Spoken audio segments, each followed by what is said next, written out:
Цената на нафтата на светските берзи вчера достигна нов рекорд по влошените односи помеѓу Иран и Обединетите Арапски Емирати, но македонските власти не планираат дополнителни мерки за евентуално избегнување на нов ценовен шок. За сега, според изјавата на министерката за финансии Гордана Димитриевска-Кочовска, ДДВ-то на горивата нема да се намалува, но уверува дека владата ќе ја следи состојбата.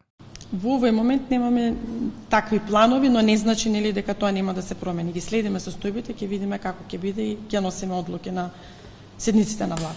Во понеделникот Регулаторната комисија за енергетика донесе одлука за зголемување на цените на горивата во земјава кои ќе бидат на сила 7 дена. Бензините поскапеа за 4,5, а дизелот за 2 денари повеќе.